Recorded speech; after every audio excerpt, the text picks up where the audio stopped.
सहारनपुर नाम का एक बहुत बड़ा गांव था। उस गांव के सभी लोग अमीर थे, सिवाय दुखीराम को छोड़कर। दुखीराम एक लाला के यहाँ पर नौकरी किया करता था। उनके घर के सारे काम और गाड़ी साफ किया करता था। हे दुखीराम, तो बिल्कुल निकम्मा हो गया है, काम नहीं करता है।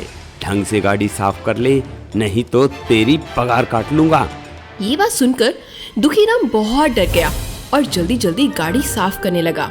अपना सारा काम खत्म करके वो घर पहुंच गया। जैसे ही घर पहुंचा तो दुखीराम की पत्नी लता ने दुखीराम से कहा, सुनते हो जी, 2 दिन से हमने कुछ नहीं खाया। हम तो जैसे तैसे गुजारा कर लेंगे, लेकिन हमारा बच्चा गोलू वो कैसे रहेगा?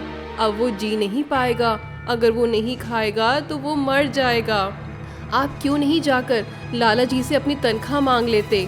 ये बात सुनकर दुखीराम बहुत दुखी हो गया। हाँ लता, आज मैं जाकर लाला जी से बात करूँगा। पिछले 2 महीने से उन्होंने पगार नहीं दी है। आज तो मैं उनसे पगार लेकर ही आऊँगा। और जल्दी से लाला जी के घर जाने को निकल गया। थोड़ी देर में वो लाला जी के घर जा पहुंचा और लाला जी से कहने लगा, साहब मुझे तनख्वाह दे दो, मेरा बच्चा बहुत बीमार है। हमारे घर में खाने को एक दाना तक नहीं है। जब आप तनख्वाह दोगे तभी हम कुछ खाने के लिए बना पाएंगे। लाला जी दुखीराम को अपने घर में देखकर बहुत गुस्से में आ गए और बोले, तेरी इतनी मजाल कि तू मेरे घर में आके पैसे मांग रहा है, वो भी मुझसे। जा, नहीं देता पैसे, और आज से ही तुझे नौकरी से भी निकालता हूँ। भाग जा मेरे घर से। नहीं साहब, ऐसा मत करो, मेरे बच्चे भूखे मर जाएंगे। साहब आप मुझे नौकरी से मत निकालो। साहब मैंने अपनी तनख्वाह ही तो मांगी है। साहब मैंने काम किया है, हम लोग भूखे मर जाएंगे। साहब चुपचाप निकल जा मेरे घर से। मुझे नहीं रखना तेरे को नौकरी पे, और तेरे बच्चों का मुझे ठेका नहीं है। निकल जा यहाँ से। आज के बाद मुझे अपनी शक्ल मत दिखा देना। चल भाग। और अपने आप को संभालते हुए दुखीराम फिर घर पहुंचा। घर पहुंचकर उसका मायूस चेहरा देखकर उसकी पत्नी ने कहा, क्यों जी, लाला जी ने इस महीने फिर तनख्वाह नहीं दी? हाँ लता, आज तो उन्होंने मुझे नौकरी से भी निकाल दिया। अब पता नहीं क्या होगा हमारा। हे भगवान, ये क्या हो गया? अब तो हमारे पास मरने के अलावा कोई चारा भी नहीं बचा। हाँ लता, तुम ठीक कहती हो। अब भूखे मरने से अच्छा है हम जहर खाकर ही मर जाएं। कम से कम भूख की तड़प तो नहीं देखनी पड़ेगी। ऐसे ही सोचकर जैसे दुखीराम और उसकी पत्नी जहर खाने के लिए तैयार होते हैं, उसी समय नाग देवता प्रकट होते हैं। ठहरो वत्स, ऐसा मत करो। आत्महत्या करना पाप है। ये लो, मैं तुम्हें ये जादुई सेब देता हूँ। इसे तुम जमीन में गाड़ देना।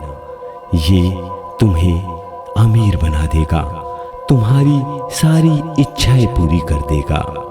ऐसा कहकर नाग देवता अंतर्ध्यान हो जाते हैं। लता, ये कुल देवता का दिया हुआ सेब हमारी जिंदगी को बदल देगा।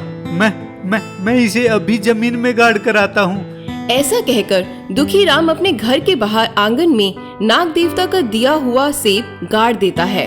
अगली सुबह जैसे ही उसके माता पिता और गोलू अपने घर के आंगन में आकर देखते हैं तो क्या देखा, एक बहुत बड़ा सेब उनके आंगन में उग आया है।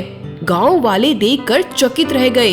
गोलू के माँ बाप भी बहुत ज्यादा आश्चर्यचकित हो गए कि इतना बड़ा सेब उनके आंगन में आया कैसे। गांव वाले कहने लगे, जरूर किसी ने टोना टोटका कर दिया है, नहीं तो इतना बड़ा सेब कैसे उग सकता है। तभी उस सेब के अंदर से आवाज आने लगी, मैं किसी का टोना टोटका किया हुआ सेब नहीं हूँ, मैं जादुई सेब हूँ। मैं तुम्हारे कष्टों को दूर करने आया हूँ। तुम मेरे अंदर से कितने भी सेब निकाल सकते हो और उन्हें बेचकर अमीर बन सकते हो।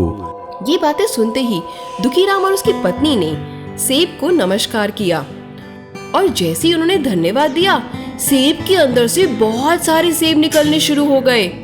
तभी दुखीराम और उसकी पत्नी जल्दी से बाल्टी और टोकरी ले आए और उसमें सेब भरने शुरू कर दिए और उन्होंने उस ठेले में सेब रखकर अपने गांव में बेचना शुरू कर दिया।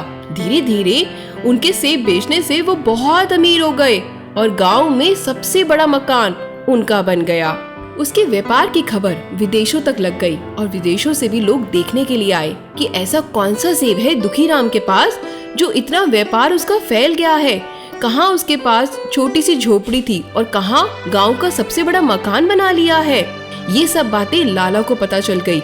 लाला से बर्दाश्त नहीं हुआ कि जो मेरे यहाँ पे नौकर था आज उसने गांव में सबसे बड़ा मकान बना लिया। उसको बहुत जलन होने लगी। उसको दुखीराम से बहुत ईर्ष्या हो गई और एक रात वो चुपके से दुखीराम के आंगन में जा पहुंचा और लाला ने उस सेब को देखकर कहा, तो ये है वो सेब जिसने दुखीराम को इतना अमीर बना दिया है। इसे तो मुझे तहस नहस करना ही पड़ेगा। जो मेरा नहीं वो किसी का नहीं हो सकता। आज इसके अंदर घुस के मैं इसे खत्म ही कर दूंगा और देख भी लूंगा आखिर इसमें से इतने सेब निकलते कैसे हैं। ये कहते हुए लाला उस सेब के अंदर कूद गया। जैसे ही लाला उस सेब के अंदर कूदा तो सेब ने उसको मारना शुरू कर दिया। बचाओ बचाओ, बहुत तेज लग रहा है। जोर जोर से लाला के रोने की आवाज आने लगी और पीटने की आवाजें भी सुनाई देने लगी। ऐसे करते करते सुबह हो गई। जैसे ही दुखीराम उस सेब में से सुबह सेब लेने के लिए आया तभी लाला उस सेब के अंदर से बाहर गिर पड़ा। तभी गांव वाले लाला को सेब के अंदर से बाहर निकलते हुए देखकर हैरान हो गए और उन्होंने लाला से पूछा, अरे लाला, तुम सेब के अंदर क्या कर रहे थे? क्यों, पता लग गया इस सेब के अंदर क्या है ऐसा? ये सुनकर लाला बहुत शर्मिंदा हुआ और अपने किए की माफी मांगने लगा। इस प्रकार दुखीराम और उसका परिवार खुशी खुशी जीवन व्यतीत करने लगे और पूरे गांव में सब अमीर हो गए।